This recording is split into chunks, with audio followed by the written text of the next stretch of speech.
Hi everyone, this is Disha Dioxide and you're watching CEO Secrets, what made them successful and how we can make it.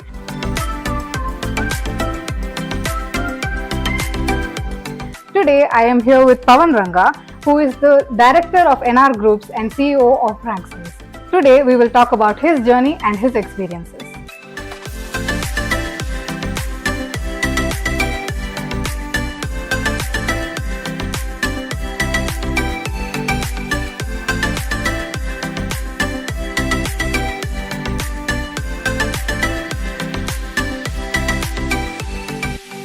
What or who was your biggest motivation, sir? Obviously in the beginning it was my father, my uncles, when I got into business. Later on, I had a mentor, TVG Krishnamurthy, very inspired by him. And in industry, there were several people, right, from been a big fan of Steve Jobs because of all the characteristics that he had, right? It's whether it's questioning the status quo, rethinking product inside out, and so on and so forth, design thinking and all that. So there have been several people who inspired me. Wonderful, sir. What are your personal goals, sir? Ultimately for me at this point in time, what I want to do is spend quality time with family, impact society, both with companies that I run and with the non-profit foundations that we have. Right. And see the world, experience more cultures, largely. So I travel a lot. These are my personal goals. Wonderful, sir. How do you stay motivated every day, sir? Look, what's important is that you have a purpose. You define your own purpose, right? Yes. And that purpose can be on work related, it can be personal, it can be societal, it can be whatever it is, whatever. That purpose is what drives you every day. And if people are not able to understand that they need to have a purpose, then it is difficult to motivate one's own self. Right. So have a purpose, work at it. You're not going to get to know what your purpose is tomorrow morning, but it's a journey. You have to have your mind and your heart put into it to define what is your own purpose. Determination to find it. Yep. And that's important, right? Ultimately, that's what drives you, that's what motivates you. According to you, what is the future trend in jobs and how can we as students prepare for them, sir? Like I told you, I think the jobs of the future are going to be very different from the jobs of today.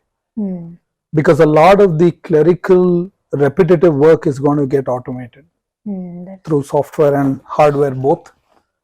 So basically, keep yourself in touch with what technologies are disrupting industries. And you're not going to get that competence in college, in school, in your curriculum. So you need to pull yourself up and go and learn beyond that. And be in touch with the world, go beyond. It's like what you're doing now. If you don't come, sit and talk to people who are in industry, you won't know anything. You won't know, absolutely. So I really appreciate what you're doing. Thank you. It's fantastic. So this is what youngsters should do. Thank you for spending time with me, sir, today. Pleasure is all mine. And could you give 3 tips to students who want to become successful like you, sir? I also aspire to become like you, so. I can't think of, these are very generic things, right? Which most people anyway know. Like I said, be focused, experiment, take risks, embrace failure, consistently learn. Knowledge is supreme. You will be able to use that knowledge better if you're willing to experiment and you're willing to fail and learn from that failure. These are my advices. It's very generic. There is no formula to this. You just have to believe in yourself. I think a lot of our discussions revolve around success, right? Yes, sir. Actually, it's not, there is no recipe for success, Hmm. but there are recipes for how to deal with failure. Ah, So focus more on how to pull yourself up when you fall down. and then the Not success will yeah, follow. because this, how do I become successful, is not even the right question. There is no formula. If there was a formula, you'd have a school for success. True. So there is no formula, right? That is true. And so, but there are formulas for how to deal with failure. Because if you want to be successful once, you have to fail many times. That is true. And the problem with people who are not as successful is that they don't try because they don't want to deal with failure. So learn how to deal with failure.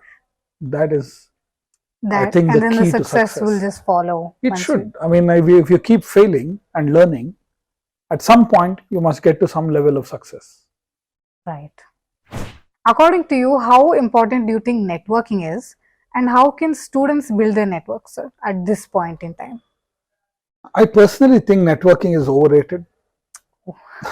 I don't think it's, networking never got anybody anywhere. To be honest, what is important is building relationships, partnerships, sharing of intellect and knowledge. Networking in the conventional sense of collecting visiting cards, meeting them in a conference. What happens is this doesn't give you a sustained path towards an end goal. Right. So I think this networking comes from a marketing sales standpoint. Right. So when you are in the sales function, then you need to get as many network points because you're throwing a net and you want to get whatever you can out of that, right? So networking is a tool, Right, which is more relevant in certain areas, certain functions. I personally believe that it's overrated. Quite a controversial opinion, I might say. It's my thought, right? And that's why I said there's no universal truth to anything, right? True, sir. I believe networking is overrated. Somebody else may say I became successful because I could network well. That's okay. I'm giving my perspective, right? That's what we need right now, sir. That's all you're going to get from me. While running a family business, you obviously run a family business, you face quite unique and difficult situations sometimes. So what key lessons have you learned as working as a CEO of a family run business, sir? Basically, the family business has many more dynamics than an individual owner run managed business, because there are human issues. We are one family. There is some sense of equality, multiple leaders, and all of those things. So you just have to, there are ways in which you simplify family business management. Right. You do family constitutions, you get the right advisors, but fundamentally, successful family businesses have one thing in common. Every member of the family believes it's better to be together than to be alone. If that is not the case, family businesses fail. And fortunately for me, in my generation and my previous generation, we all truly believe that being together is, for us, better than being alone. United we stand, divided we Correct. fall. Exactly. Something like that.